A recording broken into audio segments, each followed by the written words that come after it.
আল্লাহ রাব্বুল আলামিন সূরা লুকমানের মধ্যে বলেন, وَإِذْ قَالَ لُقْمَانُ لِابْنِهِ وَهُوَ يَعِظُهُ يَا بُنَيَّ لَا تُشْرِكْ بِاللَّهِ إِنَّ الشِّرْكَ لَظُلْمٌ عَظِيمٌ। হযরত লোকমান তার সন্তানকে বলতেছে, আল্লাহ তাআলা বলেন তার সন্তানরে, হযরত লোকমান তার নিজ সন্তানরে ওয়াজ করতেছে, ওয়াহুয়া ইয়াইদুহু, সন্তানরে ওয়াজ করতেছে, ইয়া বুনাইয়া লা তুশরিক বিল্লাহ, হে আমার বৎস তুমি আল্লাহ তাআলার সাথে শিরিক কইরো না। এই যে তাওহীদের শিক্ষা, আল্লাহর একত্ববাদের শিক্ষা, তরবিয়াত সন্তানকে দিচ্ছে হযরত লোকমান। কেন শিরিক করবা না? ইন্নাশ শিরকা লাযুলমুন আযীম, কারণ শিরক হলো মহাজুলুম, মহা অন্যায়। আল্লাহ তাআলার সাথে শিরিক করা এটা শুধু জুলুম না মহাজুলুম? জোরে বলেন, কি জুলুম? মহাজুলুম, আল্লাহর সাথে শিরিক করা। যেহেতু কথার প্রসঙ্গে আসলো তাই একটু বলি যে একটা হলো জুলুম আর একটা হলো মহাজুলুম। মানুষের উপরে যে অন্যায় করে এটা সাধারণ জুলুম। শক্তিশালী দুর্বলের উপরে যেই জুলুম করে এটা সাধারণ জুলুম। তার মানে সবল কর্তৃক দুর্বলের যেই অধিকার নষ্ট করা এটা হলো শুধু জুলুম। আর মহাজুলুম হলো দুর্বল কর্তৃক সবলের হক নষ্ট করা। মনে করেন কেউ যদি আমারে আপনারে আইসা এখন বলে যে হুজুর একটা গুরুত্বপূর্ণ ঘটনা ঘটে গেছে, কি হয়েছে? এখন সে বলতেছে ওই যে ফায়ার সার্ভিসের সামনে একটা হাতি ছাগলরে পাড়া দিয়ে মেরে ফেলছে। বলেন তো এটা কি কোনো গুরুত্বপূর্ণ ঘটনা হইল নাকি? এটা তো স্বাভাবিক বিষয়, ঠিক কিনা? ছাগল যদি হাতির পাততলে পড়ে ওটা তো বালু ভর্তা হয়ে যায়। কিন্তু কেউ যদি আইসা বলে হুজুর ঘটনা তো একটা ব্যতিক্রম, কি হয়েছে? ছাগলে লাথি মাইরা হাতিরে মেরে ফেলছে। ঘটনাটা ঘটছে কি? লাথি মারছে ছাগল, তাহলে মইরা গেছে হাতি। তাইলে এটা হলো মহা আশ্চর্য এক ঘটনা। হাতি যদি ছাগলকে মারে এটা স্বাভাবিক ঘটনা। সবল যখন দুর্বলের হক নষ্ট করে বলে এটা স্বাভাবিক জুলুম, এটা হয়। কিন্তু দুর্বল যখন সবলের হক নষ্ট করে তখন এটা মহাজুলুম হয়। আল্লাহ হলেন মহা সবল, মহাপ্রক্রমশালী। ওর সাথে আমাদের দুর্বলতা কম্পেয়ার করারও কোনো সুযোগ নেই। অথচ আমরা এত ক্ষুদ্র নগণ্য হয়ে শিরিক করার মাধ্যমে জুলুম করি কার উপরে? আল্লাহর উপরে।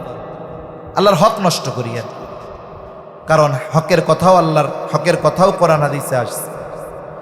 আল্লাহর হক হলো ওয়াবুদুল্লাহ ওয়ালা তুশরিকু বিহি শাইআ।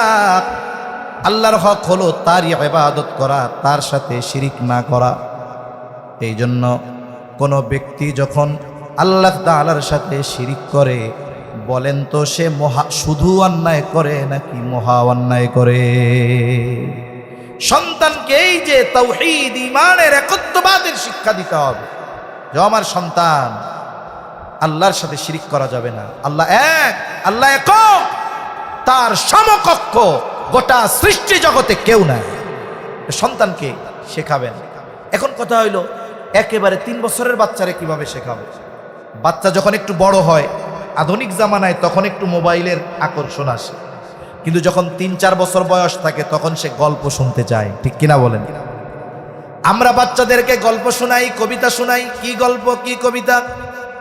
বলে হাট্টিমা টিম টিম, তারা মাঠে পাড়ে ডিম, তাদের খাড়া 2টা শিং, তারা হাট্টিমা টিম টিম। আচ্ছা, এই জায়গায় কি 2-1 জন আছেন নাকি এই হাট্টিমা টিম টিম গুলারে দেখছেন? আছেন?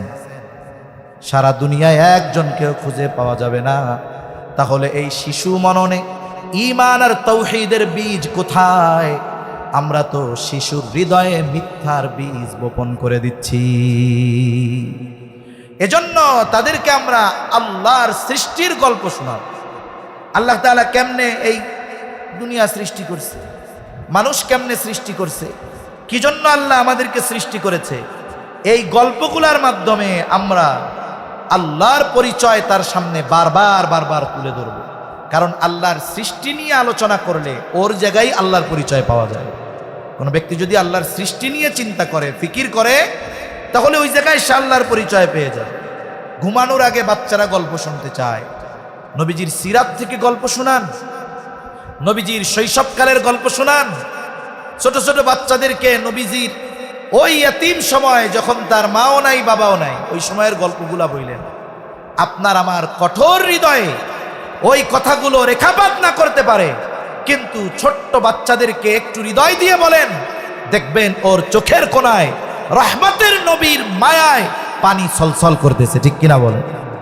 এই যে সিরাতের গল্পগুলা তারে শোনায় গম পাড়ান, নবীর সাথে পরিচয় করায় দেন, আল্লাহর সাথে পরিচয় করায় দেন, তারপরে শেখান যে কোনো কিছু আল্লাহর কাছে চাইতে হয়, কোনো কিছু চাইতে হয় আল্লাহর কাছে।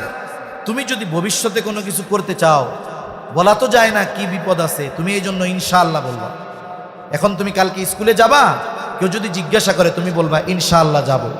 এই যে আল্লাহর সাথে তার পরিচয় ঘটায় দেওয়া হচ্ছে, শিশু মননে আল্লাহর নাম, আল্লাহর পরিচয়ের বীজ যখন বপন করে দেওয়া হচ্ছে, আশা করা যায় ঈমানের গাছ রোপণ হবে, তো আজ অথবা কাল ওই গাছ ফল দিবে ইনশাআল্লাহ। ঠিক কিনা বলেন? এজন্য ছোটবেলা থেকেই সন্তান তরবিয়তের অন্যতম অংশ আমরা বানাবো যে তার ঈমান আর তাওহীদকে সুদৃঢ় করব তার হৃদয়ের মধ্যে। এরপরে সাথে সাথে নৈতিক শিক্ষা ও চরিত্র গঠনের মেহনত করতে হবে। আপনি আমি কোনো শিশুকে আঘাত করে পিটিয়ে শাস্তি দিয়ে কোনো কিছু শেখাতে পারবো না। বলে শিশুদের ক্যারেক্টারটা এক ধরনের বানরের মতো। উপমা দেওয়া ঠিক হইল না, তবে একটা গল্প বলবো এই জন্য বললাম। বানর মানুষের থেকে দেখে দেখে শিখে। এক লোক একটা গাছে দেখছে লেবু, লেবু গাছটার চারদিকে পানি, মধ্যে লেবু গাছ, লাঠি দিয়াও লেবু পড়া সম্ভব না, গাছের মধ্যে বানর ভরা, গিয়াও লেবু পাড়া সম্ভব নয়। এক বুদ্ধিমান লোক করছে লেবু পাড়া লাগবে না, ওরে দিয়া পাড়ামো। কেমনে? এইবার হাতে ঢিল ছিল, সে বানরের দিকে নিক্ষেপ করছে। বানর চিন্তা করছে এটা তো ফজিলতের কাজ, কি করা যায়, আমার কাছে তো আর ঢিল মিল নাই, লেবু ছিঁড়া ওর দিকে মারতেছে। তাহলে দেখুন, বানর এই নিক্ষেপ করার কাজটা নিজ বুদ্ধিতে শিখে নাই, বরং সে দেখে দেখে শিখছে। এজন্য আমি আপনি সন্তানকে যেমন চাই আমাকে তেমন করতে হবে। এজন্য দেখবেন বিড়িখোর বাপের পুলা ও প্যান্ট পরা শেখার আগে বিড়ি খাওয়া শিখে যায়। আছে না নাই বলে?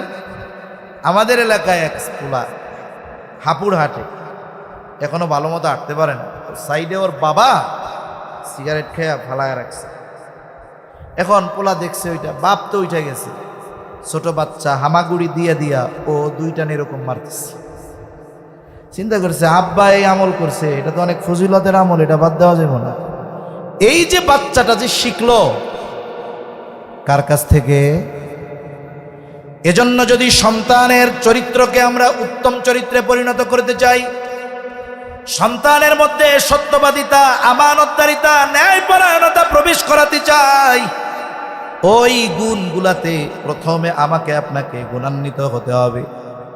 আমি আপনি যদি নৈতিকতার গুণে গুণান্বিত হয়ে যাই, আশা করা যায় আমার আপনার ধৈর্য, বিনয়, আচার আচরণ, আমানতদারিতা দেখে দেখে সন্তান এগুলো শিখবে। আমি যদি সন্তানের সাথে মিথ্যা কথা বলি, ও মিথ্যা কথা শিখবে, এটা স্বাভাবিক বিষয়। ছোট বাচ্চার সাথেও মিথ্যা কথা বলা জায়েজ নাই। রাসূল আকরাম সাল্লাল্লাহু আলাইহি ওয়াসাল্লামের কাছে একজন মহিলা আসছে, মহিলা সাথে ছোট বাচ্চা। বাচ্চারা এক জায়গায় যখন অনেকজন হয়, একটু যদি খেলাধুলায় জড়ায় যায় তখন আর বাপ মার কাছে আসতে যায় না।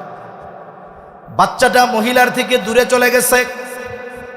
মহিলা বাড়িতে ফিরবে, বারবার বাচ্চাটাকে ডাকতেছে যে আমার কাছে আসো, আসে না।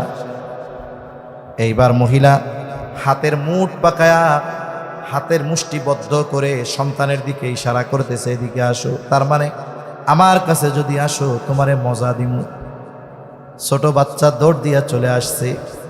এবার হাতের মুঠ খুলে মহিলা ওই বাচ্চার হাতের মধ্যে একটা খেজুর দিয়ে দিছে। রহমতের নবী এই দৃশ্য দেখলেন। এবার মহিলাকে উদ্দেশ্য করে নবীজি সাল্লাল্লাহু আলাইহি ওয়াসাল্লাম বলতেছে, মহিলা শোনো, তুমি যদি এই বাচ্চার হাতে কোনো কিছু না দিতা তাহলে অবশ্যই তুমি মিথ্যাবাদী বলে গণ্য হয়ে যেতা। এইরকম আচার আচরণের মাধ্যমে আমরা বাচ্চাদেরকে মিথ্যা শিখাই। অনেক সময় আমরা মিথ্যা বলতে তাদের উদ্বুদ্ধ করি। স্কুলে আসে নাই, মাদ্রাসায় আসে নাই, পরের দিন আসতে চায় না, ভয় পায়। এখন মা শিখাইয়া দিছে, যে বলবা যে তুমি কালকে অসুস্থ ছিল, তোমার পেটে ব্যথা ছিল। এখন ছোট বাচ্চা স্কুলে আসছে, শিক্ষক ডাক দিছে, এদিকে আসো, কি ব্যাপার, তুমি কালকে স্কুলে আসো নাই কেন? ও তো ভয় পাইতেছে, বলে হুজুর আমার পেটে ব্যথা ছিল। হুজুরও চালাক, শিক্ষকও চালাক, বলে তোমার যে পেটে ব্যথা ছিল তোমারে কে কইছে? হুজুর আমার আম্মু বলছে, হুজুর আমার পেটে ব্যথা ছিল। এই যে মিথ্যার বীজ মজার ছলে আমরা বাচ্চাদের হৃদয়ে বপন করে দিচ্ছি, এটা কখনোই আমাদের জন্য সমীচীন নয়। এজন্য বাচ্চার নীতি নৈতিকতা এগুলোর ব্যাপারে আমাদেরকে সতর্ক হতে হবে। আমরা যদি নীতি নৈতিকতার ব্যাপারে সতর্ক হই, তাহলে বাচ্চারা শিখবে। এই যে দেখেন, নৈতিকতার একটি আমল হলো সালাম প্রদান করা, সালাম দেওয়া। ছোটরা বড়দের সালাম দিবে, এটা নিয়ম। ধরেন বাপকে সন্তান সালাম দিবে। এখন কথা হলো, জামানা তো এমন, পিটাইয়াও সালাম দেওয়ানো যায় না।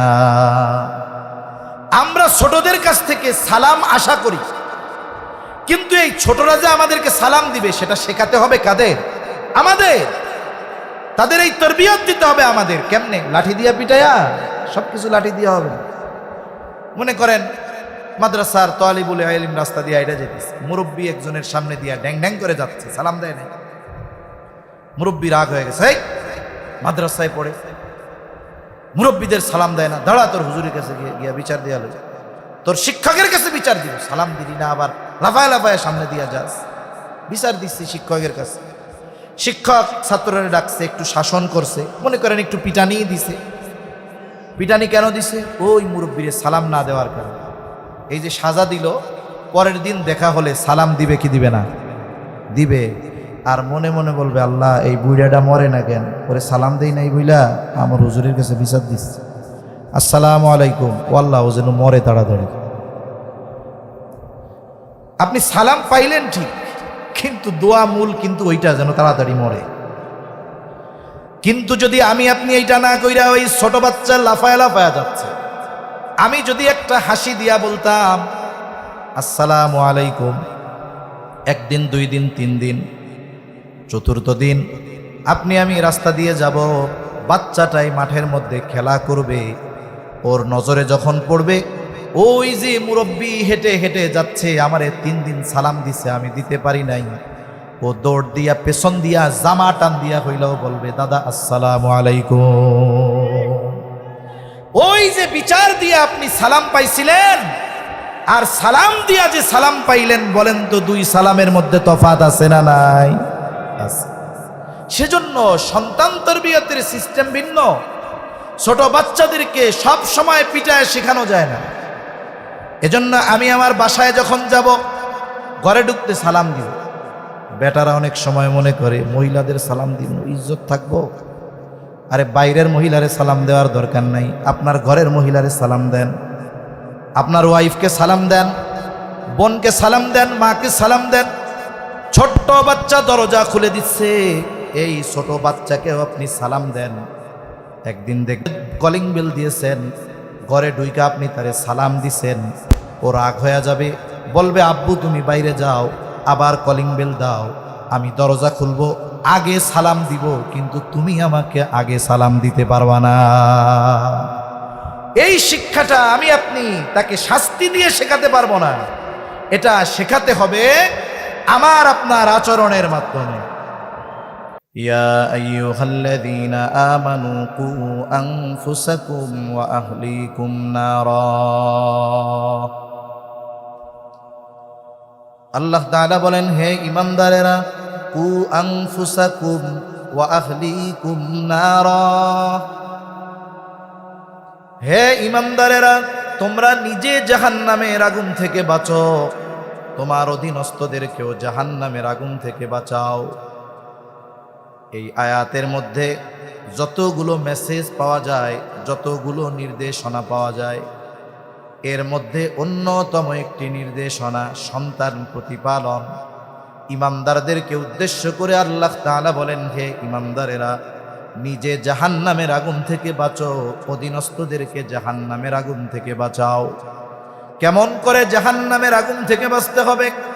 বলে, ঈমান তো এনেছি আল্লাহ তাআলার আদেশ নিষেধ বিধিবিধান মান্য করার মাধ্যমে নিজেকে জাহান্নামের আগুন থেকে বাঁচাতে হবে।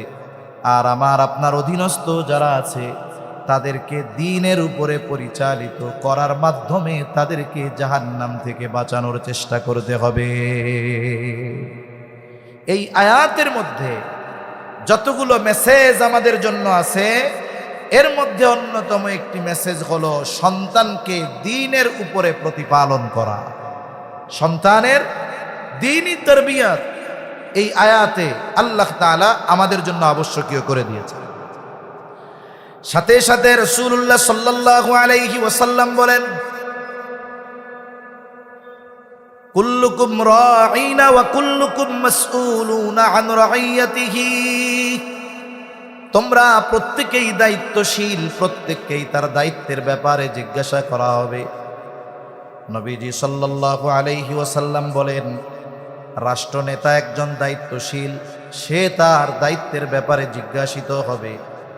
একজন পুরুষ তার পরিবার পরিজনের ব্যাপারে দায়িত্বশীল, সে তাদের ব্যাপারে জিজ্ঞাসিত হবে। এক কথায়, আমার আপনার অধীনে যারা আছে, আমার আপনার অধীনস্থ যারা আছে, তাদের প্রত্যেকের ব্যাপারে কিয়ামতের ময়দানে যার সামনে আমাকে আপনাকে জবাবদিহিতার কাঠগড়ায় দাঁড়াতে হবে, তিনি কে?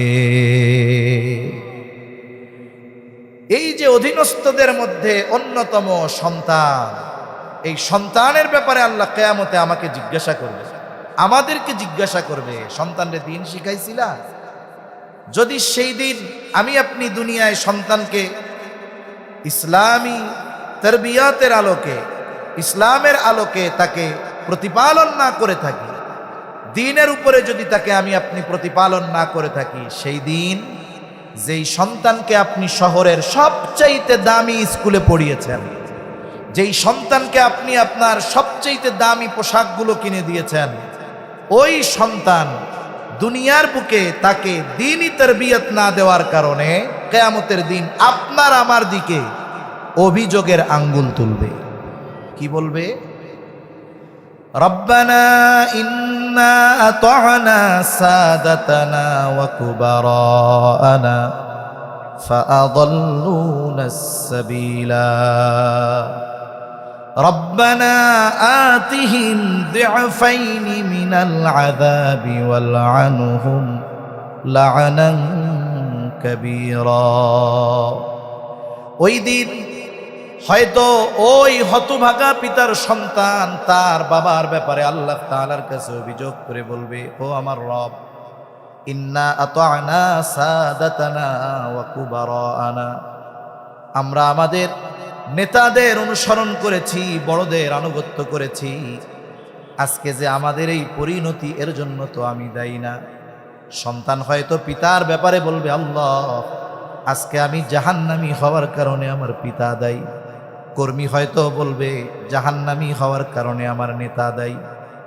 এইবার তারা আল্লাহ তাআলার কাছে আরেকটু তাদের ব্যাপারে বলবে, রব্বানা আতিহিম দি'ফাইনি মিনাল আযাব।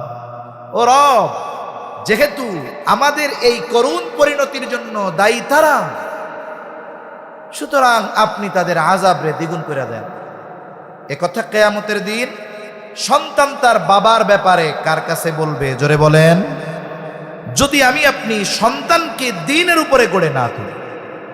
আশা করি এতটুকু কথার দ্বারা আপনারা অনুধাবন করতে পেরেছেন যে ইসলামের আলোকে সন্তান লালন পালন করা ওই পিতার জন্য, মুমিন পিতার জন্য আবশ্যকীয় এক কর্তব্য, ঠিক কিনা বলেন? এটা ফরজ, করতে হবে। এখন আসেন, সন্তানের তারবিয়াত তথা এই প্রতিপালন প্রক্রিয়া শুরু হবে কোথার থেকে? এখন এই বাংলাদেশেও অনলাইনে অনেক কোর্স আছে, সেখানে প্যারেন্টিং শিক্ষা দেওয়া হয়। প্যারেন্টিং মানে এই প্রতিপালন, সন্তান লালন পালন, যে আপনার অবাধ্য সন্তানকে আপনি কিভাবে কথা শোনাবেন, আপনার সন্তান মাদকাসক্ত, একে আপনি কিভাবে পথে আনবেন, এরকম কোর্স আছে, অনলাইন অফলাইনে কোর্স আছে। এবং এই কোর্সগুলো হাই ডিমান্ডের কোর্স। এক একটা কোর্স 30, 40, 50,000 টাকা খরচ করে কোর্স করা লাগে, সন্তান লালন পালন শেখা লাগে। অথচ ইসলাম সন্তান লালন পালন আমাদেরকে কোরআন সুন্নাহর আলোকে শিক্ষা দিয়েছে। জাগতিক থিঙ্ক হলো, জাগতিক চিন্তা হলো সন্তান দুনিয়ায় আসার পরে সন্তানের তারবিয়াত শুরু হবে, এটা হলো জাগতিক চিন্তা। কিন্তু ইসলাম সন্তান তারবিয়াত শুরু করার নির্দেশনা দিয়েছে সন্তান দুনিয়ায় আসার আগে। সুবহানাল্লাহ বলেন। তাহলে ইসলামের আলোকে সন্তান প্রতিপালন শুরু হয় সন্তান দুনিয়ায় আসার পর না আগে? জোরে বলেন। এখন এই তারবিয়াত শুরু হয় কোথার থেকে? সন্তানের তারবিয়াত সন্তান জন্মের বহু আগে থেকে। একটা লোক বিবাহ করার আগে থেকে সন্তানের তারবিয়াত শুরু হয়। কেন? কারণ স্বাভাবিক থিঙ্ক হলো এইটা, প্রত্যেকটা সন্তানের উপরে তার মায়ের একটা প্রভাব থাকে, এটাই বাস্তব। কারণ প্রত্যেকটা সন্তানের প্রথম শিক্ষার জায়গা হলো তার মা। এই যে আমরা বাংলায় কথা বলি, বলেন তো এটা আমাদের কি ভাষা? জোরে বলেন, কি ভাষা? এখন বাচ্চারে কি শুধু তার মা কথা শিখাইছে নাকি? আমরাও তো শিখাইছি, ঠিক কি না? পিতৃভাষা কেন বলে না? বলে সন্তান মূলত কথাগুলো শিখে তার মায়ের জবান থেকে, তার মার থেকে শুনে শুনে কথা শিখে। এই জন্য যেই ভাষায় কথা বলে মায়ের থেকে শিখে, ওটাকে পিতৃভাষা বলা হয় না, ওটাকে মাতৃভাষা বলা হয়। মায়ের থেকে কথা শিখে, আচার আচরণ আখলাক সব কিছু তার মায়ের থেকে সন্তানের মধ্যে আসে, এটা স্বাভাবিক এক প্রক্রিয়া। এজন্য ইসলাম বিবাহ থেকে সন্তান তারবিয়াতের প্রস্তুতি নিতে বলেছে।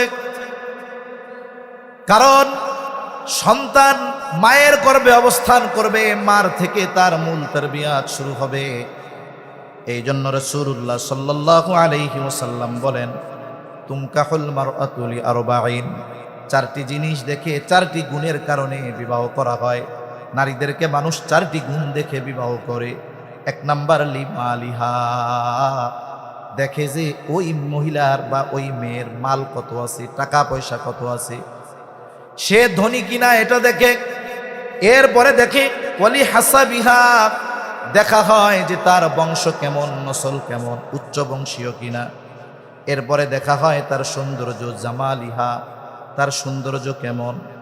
এরপরে 4 নম্বরে নবীজি সাল্লাল্লাহু আলাইহি ওয়াসাল্লাম বলেন ওয়ালি দীনিহা, তবে দ্বীনের ব্যাপারে নবীজি বলেন ফাযফার বিদাতিদ্দীন, তোমরা দ্বীনকে প্রাধান্য দাও।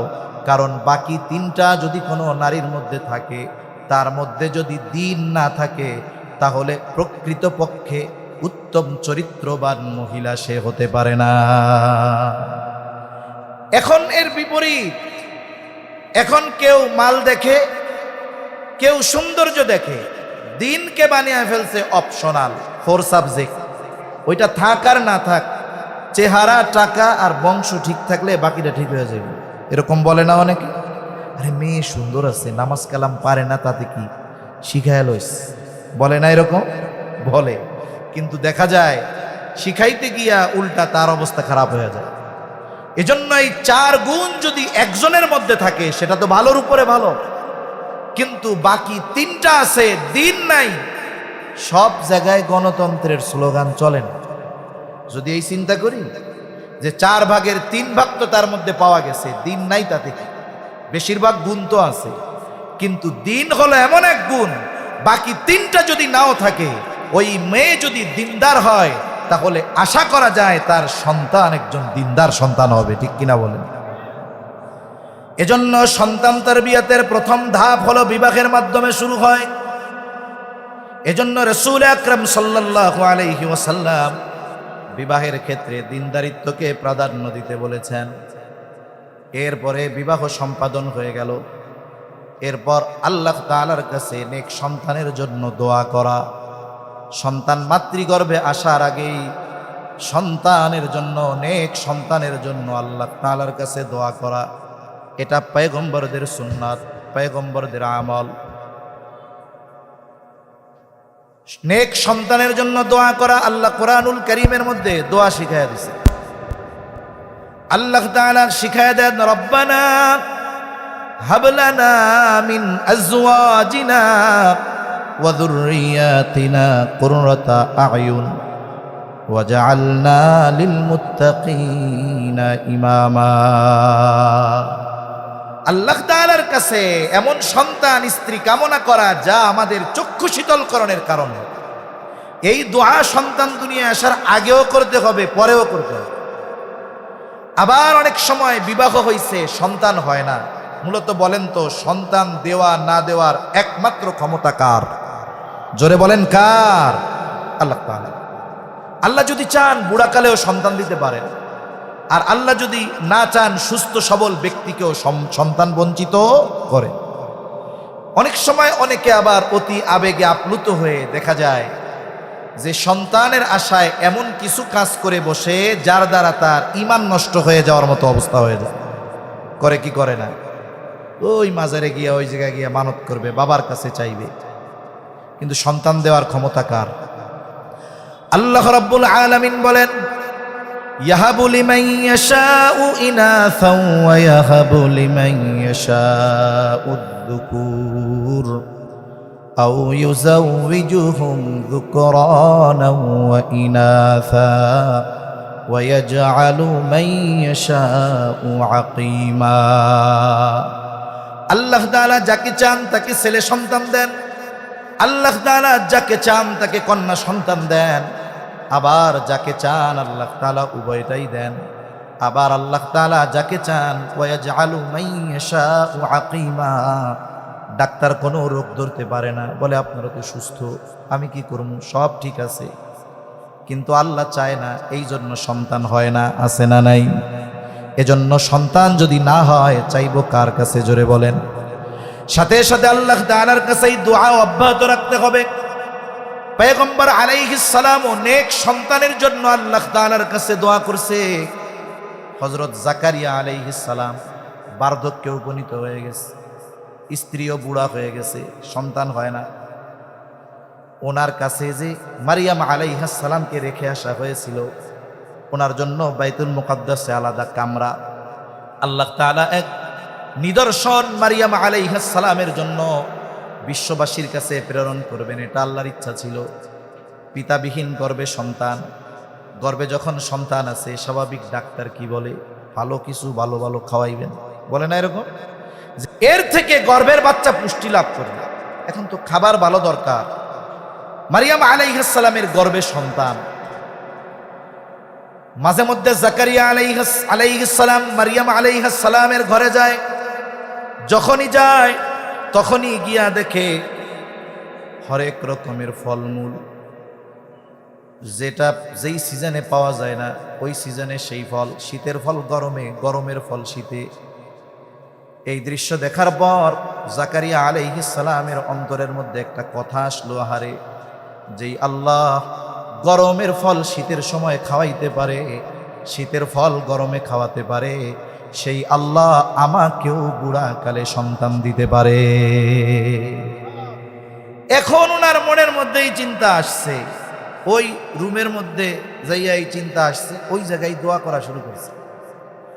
আল্লাহ তাআলা সেই দোয়ার খবর জানায় দেন, হুনালিকা দাআ জাকারিয়া রাব্বাহ ক্বালা রাব্বি হাবলি মিন লাদুনকা যুররিয়াতান তাইয়্যিবাহ ইন্নাকা সামিউদ দুআ। ওই জায়গায় জাকারিয়া আলাইহিস সালাম রবের নিকটে দোয়া করে বলে, হে আমার রব, আমাকে আপনার নিকট হতে পবিত্র বংশধর দান করেন। তাহলে পবিত্র সন্তান, নেক সন্তান জাকারিয়া আলাইহিস সালাম যার কাছে চেয়েছেন তিনি কে? মানে উনি তো বুড়া, চিন্তা করেছে সন্তান হবে না, কিন্তু যখন দেখছি গরমের ফল শীতে, শীতের ফল গরমে, তাহলে এই আল্লাহ যৌবনকাল লাগবে না, বুড়াকালেও সন্তান দিতে পারে, এই আশায় দোয়া করছে। আল্লাহ তাআলা ওনারে একটা নেক সন্তান দান করছে, ইয়াহইয়া আলাইহিস সালাম। সুবহানাল্লাহ। মুসলিম মিল্লাতের পিতা ইব্রাহিম আলাইহিস সালাম দোয়া করছে, বুড়াকাল, 90-এর কোটায় বয়স, কোন কোন তাফসিরে আসছে 86 বছর বয়সে আল্লাহ ওনারে সন্তান দিছে। কি দোয়া করেছে? রব্বি হাবলি মিনাস সালিহিন, আয় আল্লাহ আপনি আমার একটা নেককার সন্তান দান করেন। মুফাসসিরিনে কেরাম বলেন আল্লাহ তাআলার কাছে ছেলে সন্তান কামনা করা এটা ইব্রাহিম আলাইহিস সালামের সুন্নাত। এখন আপনি চাইছেন ছেলে, আল্লাহ দিছে মেয়ে, মুখটারে পেশার মতো বানানো যাবে নাকি? জোরে বলেন যাবে? কারণ আগেই বলছি ছেলে হোক মেয়ে হোক যিনি দেন তিনি কে? তার মানে আল্লাহর ফয়সালার ব্যাপারে আমি আপনি অসন্তুষ্ট। চাইছি ছেলে, দিছে মেয়ে, কারণ চাইছি কার কাছে? জোরে বলেন না কার কাছে? এ আল্লাহর নাম নিতে কষ্ট হইতেছে, এটা তাকবীর দেন, নারায়ে তাকবীর। হলো না? নারায়ে তাকবীর, নারায়ে তাকবীর। তাহলে আল্লাহর কাছেই তো ছেলে চাইছি, যে আল্লাহর কাছে ছেলে চাইছি সে আল্লাহই মেয়ে দিছে, তাহলে রাগ হওয়ার কোনো সুযোগ আছে? সুযোগ নেই। ইব্রাহিম আলাইহিস সালাম দোয়া করেছে রব্বি হাবলি মিনাস সালিহিন, রব আমাকে একটা নেককার সন্তান দেন। আল্লাহ তাআলা জবাব দেন ফাবাশশারনাহু বিগুলামিন হালিম, আমি তাকে একজন সহনশীল সন্তানের সুসংবাদ দিলাম। সুবহানাল্লাহ বলেন। বয়স কত তখন? ৮৬। আল্লাহ সন্তান দিছে একটা।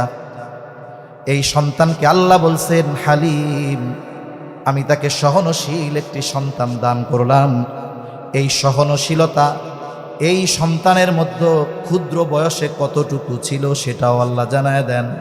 ফালাম্মা বালাগা মাআহুস সা'য়া ক্বালা ইয়া বুনাইয়া ইন্নী আরা ফিল মানামি আন্নী আযবাহুকা ফানজুর মাযা তারা ক্বালা ইয়া আবাতি ফাআল মা তু'মার সাতাজিদুনি ইনশাআল্লাহু মিনাস সাবিরিন। ইব্রাহিম আলাইহিস সালামের সন্তান ইসমাইল আলাইহিস সালাম যখন পিতার সাথে চলার মতো বয়স হয়েছে, বিভিন্ন কাজে বাবারে সহযোগিতা করতে পারে। একটা বাচ্চা যখন একেবারে সদ্য ভূমিষ্ঠ দুধের শিশু হয়, দুধের শিশু বলে এর প্রতি যতটুকু মায়া, বাচ্চাটার যখন ২-৩ বছর বয়স হয়ে যায় সাথে সাথে চলে, ঘাড়ের উপরে চলে, কোলে নিয়ে চলা যায়, একটু পরপর খালি আব্বু আব্বু করে বলে। ওই দুগ্ধপোষ্য শিশুর চাইতে হাত ধরে চলে, আব্বু আব্বু ডাকে। এই ধরনের সন্তানদের প্রতি মায়া মোহাব্বত বেশি হয় না কম হয়?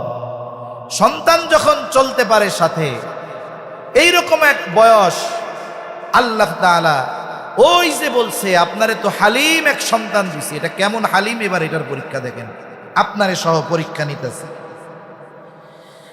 এইবার আল্লাহ তাআলা ইব্রাহিম আলাইহিস সালামকে স্বপ্নে দেখাইলেন। স্বপ্নে দেখছে যে তিনি তার সন্তানকে জবাই করতেছে। সন্তানের কাছে আইসা ইব্রাহিম আলাইহিস সালাম বলতেছে ইয়া বুনাইয়া ইন্নী আরা ফিল মানাম, হে আমার বৎস আমি স্বপ্নের মধ্যে দেখলাম আন্নী আযবাহুকা, যে আমি তোমারে জবাই করতেছি। তার মানে তোমারে আমি জবাই করতেছি, স্বপ্নে দেখলাম। ইসমাইল আলাইহিস সালাম পয়গম্বরের সন্তান, স্বপ্ন আমরা দেখতেই পারি, কিন্তু ওই সাথে চলা বালক এখনই বুঝতে পারছে যে আমার বাপ যে স্বপ্ন দেখছে এটা সাধারণ স্বপ্ন না। কারণ নবীদের স্বপ্ন হলো ওহী, নবীদের স্বপ্ন হলো আল্লাহ তাআলার পক্ষ থেকে প্রত্যাদেশ। ছেলেও বুঝতে পারছে এটা নিছক কোনো স্বপ্ন নয়, বরং আমাকে জবাই করার আদেশ যিনি দিয়েছেন তিনি কে? ইব্রাহিম আলাইহিস সালাম বলতেছে আমি তো স্বপ্নে দেখছি তোমারে জবাই করতেছি, ফানজুর মাযা তারা। এখন তুমি এই ব্যাপারে কি বলো, তোমার মতটা কি, তোমার সিদ্ধান্তটা কি? যদি বলতো যে আব্বা এই কাম কি কোনো বাপ ছেলের সাথে করে, এটা কি কোনো কাজ হইল? যদি বলতো, বলেন তো ইব্রাহিম আলাইহিস সালাম তাইলে বলতো নাকি যে তাইলে থাক জবাই টবাই করার দরকার নাই, করতো? ইব্রাহিম আলাইহিস সালাম তো তার সিদ্ধান্তে অটল, কিন্তু সন্তানকে জিজ্ঞাসা করে সন্তানের মনোভাবটা তিনি একটু বুঝতে চান। আল্লাহ বলছে সংবাদ দিছি ফাবাশশারনাহু বিগুলামিন হালিম, সহনশীল এক সন্তানের সুসংবাদ আমি তাকে দিলাম। কেমন সহনশীল সন্তান? সহনশীলতা হলো এমন এক গুণ, অনেকগুলো গুণের সমন্বয় একটা গুণ।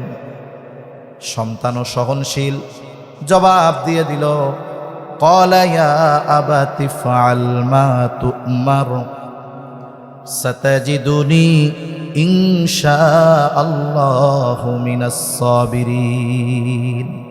হে আমার পিতা, আপনি যেই ব্যাপারে আদিষ্ট হয়েছেন, যেই ব্যাপারে আপনি আল্লাহর পক্ষ থেকে নির্দেশনা প্রাপ্ত হয়েছেন, আপনি এটা করেন। ইয়া আবাতি ফাআল মা তু'মার, আপনাকে যা আদেশ করা হয়েছে আপনি সেটা করেন, আমারে জবাই করেন, টেনশন করেন না। সাতাজিদুনি ইনশাআল্লাহু মিনাস সাবিরিন, যে আপনি আমাকে ধৈর্যশীলদের অন্তর্ভুক্ত পাবে। এই যে এমন এক সন্তান, এটা ইব্রাহিম আলাইহিস সালামের দোয়ার ফসল। কিসের ফসল? জোরে কোন, জোরে জোরে, কিসের ফসল? দোয়ার ফসল। এই জায়গায় সন্তান আছে কাদের কাদের? একটু হাত উঁচা করেন। যাদের যাদের সন্তান আছে, ছেলে হোক আর মেয়ে হোক, হাত নামান। সন্তান দুনিয়ায় আসার আগে আল্লাহর কাছে এই দোয়াটা করছেন, এরকম দুই একজন আছেন? মিথ্যা কথা কইেন না। আলহামদুলিল্লাহ, দুই তিনজন পাইছি, নামান হাত, মাশাআল্লাহ। তাহলে দেখুন, ইব্রাহিম আলাইহিস সালাম সন্তান দুনিয়ায় আসার আগে আল্লাহ তাআলার কাছে দোয়া করছে কি? যে আমার একটা নেককার সন্তান। সন্তান দুনিয়ায় আসে নাই, কিন্তু এই দোয়া করাটাও সন্তান তরবিয়তের অন্যতম একটি গুরুত্বপূর্ণ অংশ, যার প্রমাণ আমরা পেয়েছি পয়গম্বর আলাইহিস সালামের থেকে, জাকারিয়া আলাইহিস সালাম থেকে, আমাদের মুসলিম মিল্লাতের পিতা ইব্রাহিম আলাইহিস সালাম থেকে। এজন্য সন্তানদের জন্য আমরা দোয়া করি। যাদের হয় নাই সেও দোয়া করবে, যাদের হয়েছে সন্তানের জন্য সেও দোয়া করবে। এই সন্তানের জন্য দোয়া করার শিক্ষা আল্লাহ দিয়েছেন। পয়গম্বর আলাইহিস সালাম আমাদেরকে সন্তানদের জন্য দোয়া করা শিখিয়েছেন। তাহলে তারবিয়াতের প্রথম অংশ কি? একজন নেককার মেয়েকে বিবাহ করা। 2 নম্বর, সন্তান দুনিয়ায় আসে নাই, কিন্তু আগের থেকেই সন্তানের জন্য নেক দোয়া করতে থাকা, আল্লাহ তাআলার কাছে নেক সন্তান চাওয়া। এরপরে সন্তান দুনিয়ায় আসলো, আসার পরের তারবিয়াত কি? সন্তানের হুকুক সমূহ যেগুলো আছে, হকগুলো তো আদায় করবে, সাথে সাথে আরো তার জন্য কি করণীয় আছে, এটাকে আমরা 3 ভাগে ভাগ করব। অল্প সময়ের মধ্যে কথা শেষ করে দিতে হবে, কারণ সবাই উপস্থিত। প্রথম বিষয়টা হলো সন্তান তরবিয়তের মৌলিক যে বিষয়টা, সেটা হলো তাওহীদ ও ঈমানের ভিত্তি সুদৃঢ় করতে হবে। আমাদের যে সন্তানেরা দুনিয়া আসছে, শিশু মননে ঈমানের বীজ, তাওহীদের বীজ বপন করে দিতে হবে। আমি আপনি যদি অপেক্ষায় থাকি যে সন্তানের বয়স তো 3 বছর 4 বছর, ওইটা তো নাবালক, আল্লাহই তো ওর কোনো পাপ লেখে না, তাইলে আমরা এত বাড়াবাড়ি করে লাভ কি? 12 বছর হোক, এরপরে নামাজ শিখাবো নেই, এরপরে দিন শিখাবো নেই। যদি এই চিন্তা যদি কেউ করে সন্তানকে রেখে দেয়, তাহলে ওই কুমারের মতো হবে। কুমার যে হলো মাটি দিয়া জিনিসপত্র বানায়, আছে আপনাদের এদিকে? এই মাটিরে আগে নরম করে, কত প্রসেসিং করার পরে একটা চাকার মধ্যে, চাকার উপরে মাটিটাকে রেখে তার হাতের নৈপুণ্যতাকে কাজে লাগিয়ে মাটি দিয়ে কত সুন্দর সুন্দর জিনিস তৈরি করে, ঠিক কিনা বলেন? যে এই নৈপুণ্যতার অধিকারী নয়, তাকে যদি সুন্দর মাটি দেওয়া হয়, আমারে দিয়ে যদি কয় হুজুর এক গ্লাস বানায় দেন, আমার দ্বারা সম্ভব? কেন নয়? বলে ওই কাজ করার যোগ্যতা আমার মধ্যে নাই। কুমার যদি তার হাতের নৈপুণ্যতা প্রদর্শনের মাধ্যমে মাটির সুন্দর সুন্দর তৈজসপত্র বানাতে চায়, তবে মাটিটা নরম হতে হবে। ওই কুমার যত অভিজ্ঞতা সম্পন্ন হোক না কেন, যদি কুমারের সামনে শক্ত মাটি এনে দেওয়া হয়, সে যতই চেষ্টা প্রচেষ্টা করুক না কেন, তার যতই অভিজ্ঞতা থাকুক না কেন, ওই শক্ত মাটি দিয়া একটা গ্লাসও সে বানাতে পারবে না। কুমার ওই সময় কেন বানাতে পারে? বলে ওই সময় মাটিটা নরম থাকে। এই জন্য শিশুদের মনের অবস্থা ওই রকম কাদার মতো, ছোটবেলায় যেই ছাসে তারে গড়বেন, বড় হওয়ার পরে ওটাই হবে। শিশুদের মন হলো পাথরের মতো, লেখার ক্ষেত্রে শেখানোর ক্ষেত্রে পাথরের মতো। পাথরে যেমন খোদাই করলে মুছে যায় না, শিশু মরণে যদি তাওহীদ আর ঈমানের বীজ বপন করে দেওয়া যায়, ওর সামনে যত ফিতনা আসুক না কেন ও কখনো বেঈমান হবে না। ঠিক কিনা বল? এজন্যই তো হযরত লোকমান আলাইহিস সালাম, দাউদ আলাইহিস সালাম নবুয়তি পাওয়ার আগের মানুষ। হযরত লোকমান তিনি নবী ছিলেন না, অথচ হযরত লোকমানের সন্তানদেরকে করা নসিহতগুলো আল্লাহ তাআলার কাছে কত পছন্দনীয় হয়েছে যে আল্লাহ তাআলা হযরত লোকমানের সন্তানদেরকে করা নসিহতগুলো উম্মতে মুহাম্মাদির জন্য ওহী কইরা নাজিল করেছেন। শুধু তাই না, হযরত লোকমানের নামে একটা সূরা আছে, ওই সূরার মধ্যে হযরত লোকমানের সন্তানদেরকে করা নসিহতগুলো আমাদের জন্য আল্লাহ তাআলা কোরআনুল কারীমের মধ্যে নাজিল করেছে। কেন করছে এটা? কারণ হযরত লোকমান তার সন্তানদের যেই তরবিয়ত দিয়েছে, এই তরবিয়তের প্রথমটাই তাওহীদ আর ঈমানের তরবিয়ত। আল্লাহ রাব্বুল আলামিন সূরা লুকমানের মধ্যে বলেন, وَإِذْ قَالَ لُقْمَانُ لِابْنِهِ وَهُوَ يَعِظُهُ يَا بُنَيَّ لَا تُشْرِكْ بِاللَّهِ إِنَّ الشِّرْكَ لَظُلْمٌ عَظِيمٌ। হযরত লোকমান তার সন্তানকে বলতেছে, আল্লাহ তাআলা বলেন তার সন্তানরে, হযরত লোকমান তার নিজ সন্তানরে ওয়াজ করতেছে, ওয়াহুয়া ইয়াইদুহু, সন্তানরে ওয়াজ করতেছে, ইয়া বুনাইয়া লা তুশরিক বিল্লাহ, হে আমার বৎস তুমি আল্লাহ তাআলার সাথে শিরিক কইরো না। এই যে তাওহীদের শিক্ষা, আল্লাহর একত্ববাদের শিক্ষা, তরবিয়ত সন্তানকে দিচ্ছে হযরত লোকমান। কেন শিরিক করবা না? ইন্নাশ শিরকা লাযুলমুন আযীম, কারণ শিরক হলো মহাজুলুম, মহা অন্যায়। আল্লাহ তাআলার সাথে শিরিক করা এটা শুধু জুলুম না মহাজুলুম? জোরে বলেন, কি জুলুম? মহাজুলুম, আল্লাহর সাথে শিরিক করা। যেহেতু কথার প্রসঙ্গে আসলো তাই একটু বলি যে একটা হলো জুলুম আর একটা হলো মহাজুলুম। মানুষের উপরে যে অন্যায় করে এটা সাধারণ জুলুম। শক্তিশালী দুর্বলের উপরে যেই জুলুম করে এটা সাধারণ জুলুম। তার মানে সবল কর্তৃক দুর্বলের যেই অধিকার নষ্ট করা এটা হলো শুধু জুলুম। আর মহাজুলুম হলো দুর্বল কর্তৃক সবলের হক নষ্ট করা।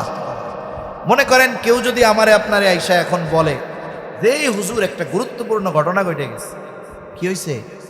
এখন সে বলতেছে ওই যে ফায়ার সার্ভিসের সামনে একটা হাতি ছাগলরে পাড়া দিয়ে মেরে ফেলছে।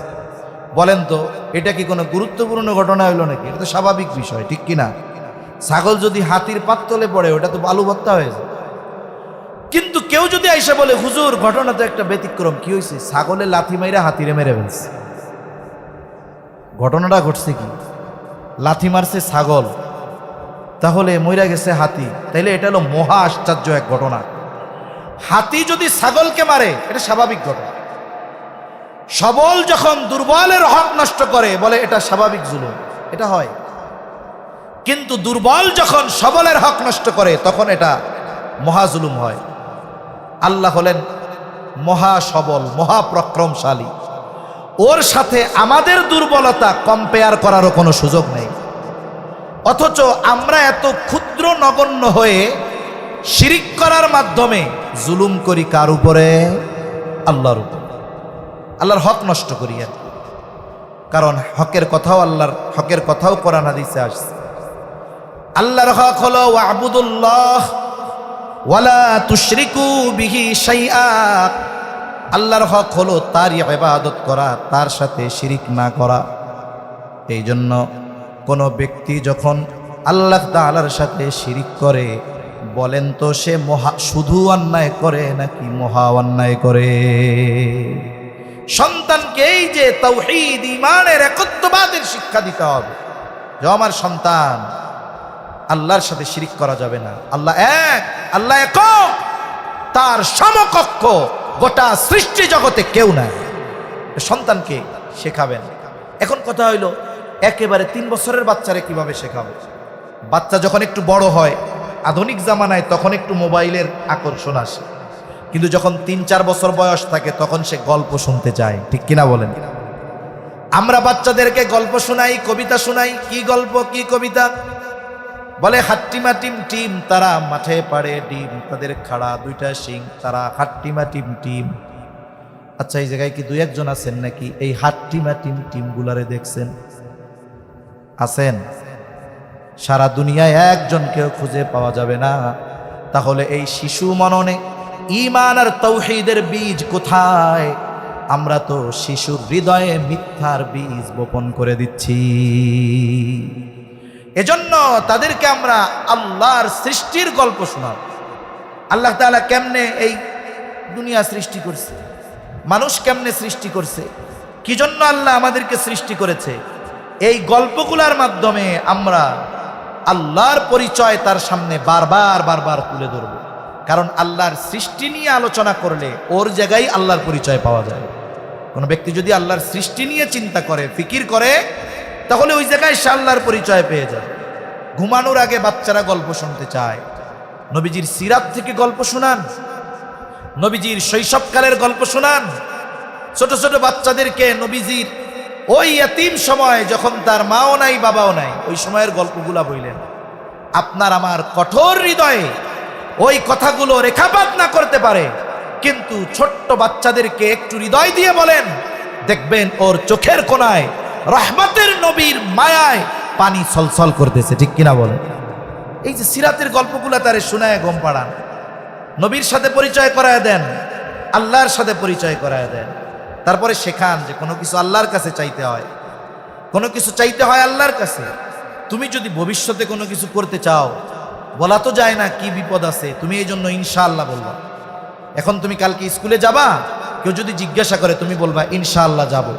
এই যে আল্লাহর সাথে তার পরিচয় ঘটায় দেওয়া হচ্ছে, শিশু মননে আল্লাহর নাম, আল্লাহর পরিচয়ের বীজ যখন বপন করে দেওয়া হচ্ছে, আশা করা যায় ঈমানের গাছ রোপণ হবে, তো আজ অথবা কাল ওই গাছ ফল দিবে ইনশাআল্লাহ, ঠিক কিনা বলেন? এজন্য ছোটবেলা থেকেই সন্তান তরবিয়তের অন্যতম অংশ আমরা বানাবো যে তার ঈমান আর তাওহীদকে সুদৃঢ় করব তার হৃদয়ের মধ্যে। এরপরে সাথে সাথে নৈতিক শিক্ষা ও চরিত্র গঠনের মেহনত করতে হবে। আপনি আমি কোনো শিশুকে আঘাত করে পিটিয়ে শাস্তি দিয়ে কোনো কিছু শেখাতে পারবো না। বলে শিশুদের ক্যারেক্টারটা এক ধরনের বানরের মতো। উপমা দেওয়া ঠিক হইল না, তবে একটা গল্প বলবো এই জন্য বললাম। বানর মানুষের থেকে দেখে দেখে শিখে। এক লোক একটা গাছে দেখছে লেবু, লেবু গাছটার চারদিকে পানি, মধ্যে লেবু গাছ, লাঠি দিয়াও লেবু পড়া সম্ভব না, গাছের মধ্যে বানর ভরা, গিয়াও লেবু পড়া সম্ভব নয়। এক বুদ্ধিমান লোক করছে লেবু পাড়া লাগবে না, ওরে দিয়া পাড়াম। কেমনে? এইবার হাতে ঢিল ছিল, সে বানরের দিকে নিক্ষেপ করছে। বানর চিন্তা করছে এটা তো ফজিলতের কাজ, কি করা যায়, আমার কাছে তো আর ঢিল মিল নাই, লেবু ছিঁড়া ওর দিকে মারতেছে। তাহলে দেখুন, বানর এই নিক্ষেপ করার কাজটা নিজ বুদ্ধিতে শিখে নাই, বরং সে দেখে দেখে শিখছে। এজন্য আমি আপনি সন্তানকে যেমন চাই আমাকে তেমন করতে হবে। এজন্য দেখবেন বিড়িখোর বাপের পুলা ও প্যান্ট পরা শেখার আগে বিড়ি খাওয়া শিখে যায়, আছে না নাই বলেন? আমাদের এলাকায় এক পুলা হাপুর হাটে, এখনো ভালো মতো হাঁটতে পারে না, সাইডে ওর বাবা সিগারেট খেয়ে ফালায় রাখছে। এখন পোলা দেখছে ওইটা, বাপ তো উঠে গেছে, ছোট বাচ্চা হামাগুড়ি দিয়ে দিয়া ও দুইটা এরকম মারতেছে। চিন্তা করছে আব্বা এই আমল করছে, এটা তো অনেক ফজিলতের আমল, এটা বাদ দেওয়া যাবে না। এই যে বাচ্চাটা যে শিখলো কার কাছ থেকে? এজন্য যদি সন্তানের চরিত্রকে আমরা উত্তম চরিত্রে পরিণত করতে চাই, সন্তানের মধ্যে সত্যবাদিতা, আমানতদারিতা, ন্যায়পরায়ণতা প্রবেশ করাতে চাই, ওই গুণগুলাতে প্রথমে আমাকে আপনাকে গুণান্বিত হতে হবে। আমি আপনি যদি নৈতিকতার গুণে গুণান্বিত হয়ে যাই, আশা করা যায় আমার আপনার ধৈর্য, বিনয় আচার আচরণ, আমানতদারিতা দেখে দেখে সন্তান এগুলো শিখবে। আমি যদি সন্তানের সাথে মিথ্যা কথা বলি, ও মিথ্যা কথা শিখবে, এটা স্বাভাবিক বিষয়। ছোট বাচ্চার সাথেও মিথ্যা কথা বলা জায়েজ নাই। রাসূল আকরাম সাল্লাল্লাহু আলাইহি ওয়াসাল্লামের কাছে একজন মহিলা আসছে, মহিলা সাথে ছোট বাচ্চা। বাচ্চারা এক জায়গায় যখন অনেকজন হয়, একটু যদি খেলাধুলায় জড়ায় যায় তখন আর বাপ মার কাছে আসতে চায় না। বাচ্চাটা মহিলার থেকে দূরে চলে গেছে। মহিলা বাড়িতে ফিরবে, বারবার বাচ্চাটাকে ডাকতেছে যে আমার কাছে আসো, আসে না। এইবার মহিলা হাতের মুঠ পাকায়া, হাতের মুষ্টিবদ্ধ করে সন্তানের দিকে ইশারা করতেছে, এদিকে আসো, তার মানে আমার কাছে যদি আসো তোমারে মজা দিমু। ছোট বাচ্চা দৌড় দিয়া চলে আসছে। এবার হাতের মুঠ খুলে মহিলা ওই বাচ্চার হাতের মধ্যে একটা খেজুর দিয়ে দিছে। রহমতের নবী এই দৃশ্য দেখলেন। এবার মহিলাকে উদ্দেশ্য করে নবীজি সাল্লাল্লাহু আলাইহি ওয়াসাল্লাম বলতেছে, মহিলা শোনো, তুমি যদি এই বাচ্চার হাতে কোনো কিছু না দিতা তাহলে অবশ্যই তুমি মিথ্যাবাদী বলে গণ্য হয়ে যেতা। এইরকম আচার আচরণের মাধ্যমে আমরা বাচ্চাদেরকে মিথ্যা শিখাই। অনেক সময় আমরা মিথ্যা বলতে তাদের উদ্বুদ্ধ করি। স্কুলে আসে নাই, মাদ্রাসায় আসে নাই, পরের দিন আসতে চায় না, ভয় পায়। এখন মা শিখাইয়া দিছে, যে বলবা যে তুমি কালকে অসুস্থ ছিলা, তোমার পেটে ব্যথা ছিল। এখন ছোট বাচ্চা স্কুলে আসছে, শিক্ষক ডাক দিছে, এদিকে আসো, কি ব্যাপার, তুমি কালকে স্কুলে আসো নাই কেন? ও তো ভয় পাইতেছে, বলে হুজুর আমার পেটে ব্যথা ছিল। হুজুরও চালাক, শিক্ষকও চালাক, বলে তোমার যে পেটে ব্যথা ছিল তোমারে কে কইছে? হুজুর আমার আম্মু বলছে, হুজুর আমার পেটে ব্যথা ছিল। এই যে মিথ্যার বীজ মজার ছলে আমরা বাচ্চাদের হৃদয়ে বপন করে দিচ্ছি, এটা কখনোই আমাদের জন্য সমীচীন নয়। এজন্য বাচ্চার নীতি নৈতিকতা এগুলোর ব্যাপারে আমাদেরকে সতর্ক হতে হবে। আমরা যদি নীতি নৈতিকতার ব্যাপারে সতর্ক হই তাহলে বাচ্চারা শিখবে। এই যে দেখেন, নৈতিকতার একটি আমল হলো সালাম প্রদান করা, সালাম দেওয়া। ছোটরা বড়দের সালাম দিবে, এটা নিয়ম। ধরেন বাপকে সন্তান সালাম দিবে। এখন কথা হলো, জামানা তো এমন, পিটাইয়াও সালাম দেওয়ানো যায় না। আমরা ছোটদের কাছ থেকে সালাম আশা করি, কিন্তু এই ছোটরা যে আমাদেরকে সালাম দিবে সেটা শেখাতে হবে কাদের? আমাদের। তাদের এই তরবিয়ত দিতে হবে আমাদের। কেমনে? লাঠি দিয়া পিটাইয়া? সবকিছু লাঠি দিয়া হবে। মনে করেন মাদ্রাসার তালিবুল ইলম রাস্তা দিয়ে এটা যেতেছে, মুরব্বী একজনের সামনে দিয়া ড্যাং ড্যাং করে যাচ্ছে, সালাম দেয় না। মুরব্বী রাগ হয়ে গেছে, এই মাদ্রাসায় পড়ে মুরব্বীদের সালাম দেয় না, দাঁড়া তোর হুজুরের কাছে গিয়া বিচার দিয়া লো, তোর শিক্ষকের কাছে বিচার দিব। সালাম দিলি না, আবার লাফায় লাফায় সামনে দিয়া যাস। বিচার দিচ্ছি শিক্ষকের কাছে। শিক্ষক ছাত্ররা ডাকছে, একটু শাসন করছে, মনে করেন একটু পিটানি দিছে। পিটানি কেন দিছে? ওই মুরব্বীরে সালাম না দেওয়ার কারণে। এই যে সাজা দিল, পরের দিন দেখা হলে সালাম দিবে কি দিবে না? দিবে। আর মনে মনে বলবে, আল্লাহ এই বুইড়াটা মরে না কেন, ওরে সালাম দেই নাই বুইলা আমার হুজুরের কাছে বিচার দিচ্ছে, আসসালামু আলাইকুম, ও আল্লাহ ও যেন মরে তাড়াতাড়ি। আপনি সালাম পাইলেন ঠিক, কিন্তু দোয়া মূল কিন্তু ওইটা যেন তাড়াতাড়ি মরে। কিন্তু যদি আমি আপনি এইটা না কইরা ওই ছোট বাচ্চা লাফায়া লাফায়া যাচ্ছে, আমি যদি একটা হাসি দিয়া বলতাম আসসালামু আলাইকুম, একদিন, দুই দিন, তিন দিন, চতুর্থ দিন আপনি আমি রাস্তা দিয়ে যাব, বাচ্চাটাই মাঠের মধ্যে খেলা করবে, ওর নজরে যখন পড়বে ওই যে মুরব্বী হেঁটে হেঁটে যাচ্ছে, আমারে 3 দিন সালাম দিছে আমি দিতে পারি নাই, ও দৌড় দিয়া পেছন দিয়া জামা টান দিয়া হইলেও বলবে, দাদা আসসালামু আলাইকুম। ওই যে বিচার দিয়ে আপনি সালাম পাইছিলেন আর সালাম দিয়া যে সালাম পাইলেন, বলেন তো দুই সালামের মধ্যে তফাৎ আছে না নাই? আছে।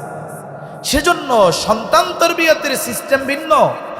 ছোট বাচ্চাদেরকে সব সময় পিটায় শেখানো যায় না। এজন্য আমি আমার বাসায় যখন যাব, ঘরে ঢুকতে সালাম দিব। বেটারা অনেক সময় মনে করে মহিলাদের সালাম দিব ইজ্জত থাকবো। আরে বাইরের মহিলারে সালাম দেওয়ার দরকার নাই, আপনার ঘরের মহিলারে সালাম দেন। আপনার ওয়াইফকে সালাম দেন, বোনকে সালাম দেন, মাকে সালাম দেন। ছোট্ট বাচ্চা দরজা খুলে দিচ্ছে, এই ছোট বাচ্চাকেও আপনি সালাম দেন।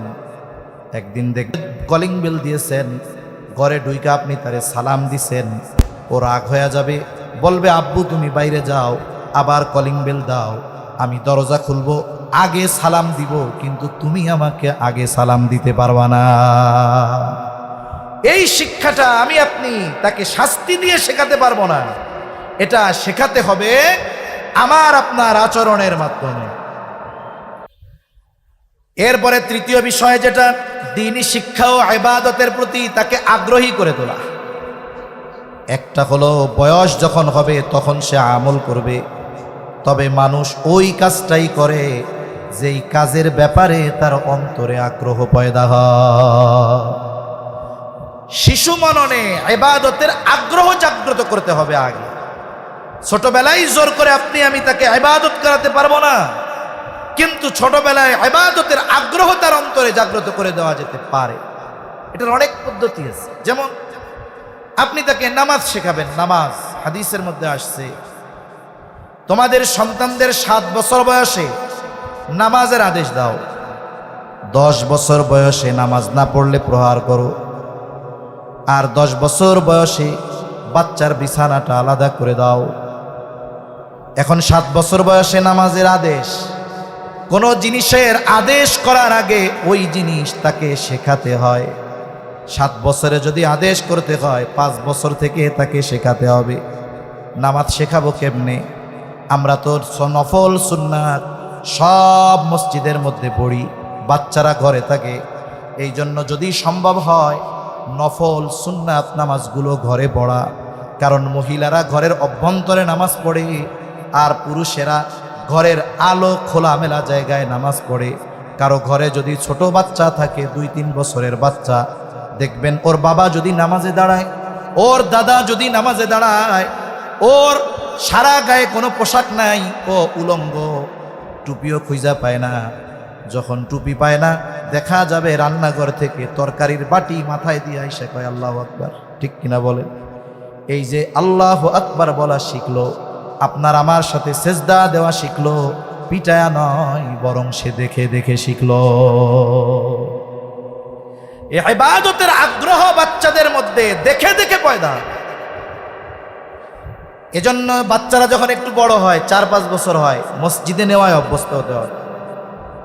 আমাদের দেশের অবস্থা হলো, বাচ্চারা একটু মসজিদে গিয়ে যদি চেঁচামেচি করে, নামাজের খুশু নষ্ট হয়ে যায়। ঠিক না?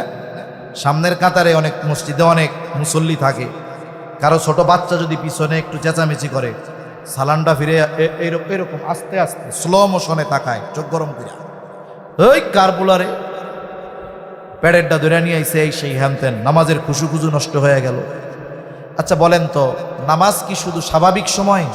যদি কোনোদিন জেহাদের ময়দানে যেতে হয়, নামাজ আছে না নাই? ওইখানে একদল পাহারা দিবে আর একদল নামাজ পড়বে। ওই সময় তো তলোয়ারের যুদ্ধ, এখন তো মারবে এক একটা অ্যাটম বোমা।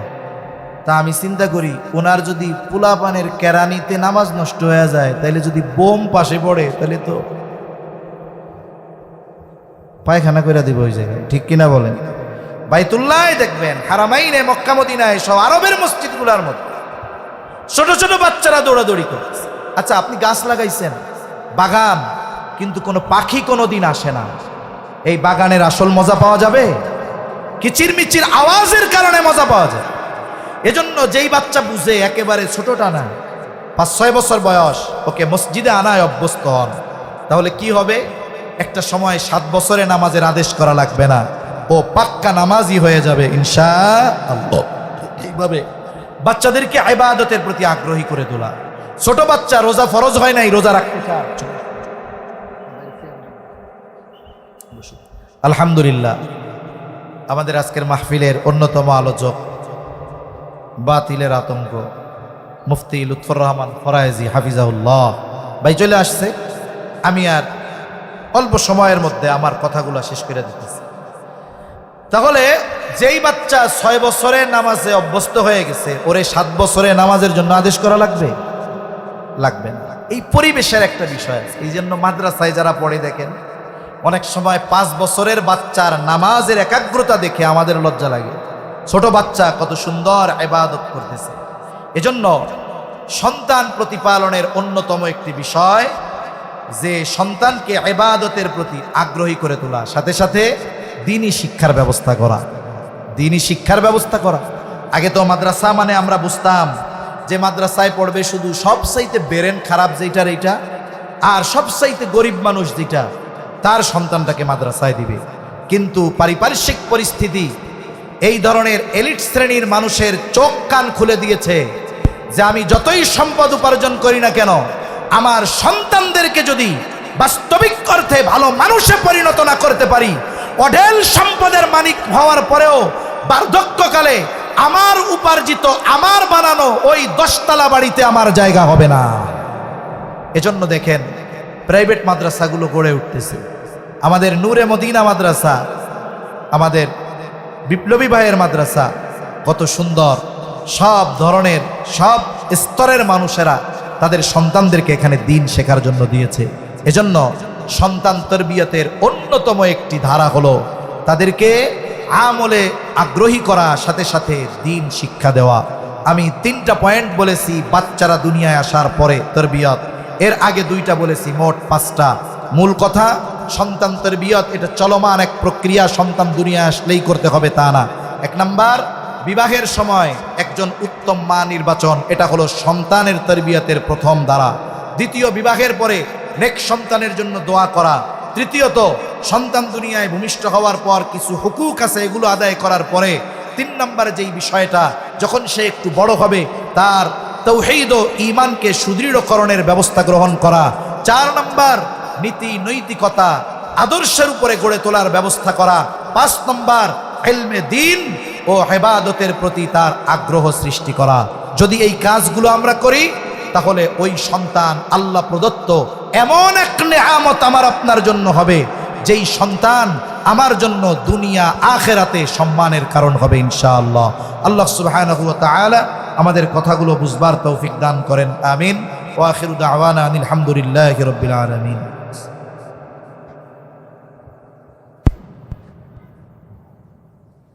আলহামদুলিল্লাহ।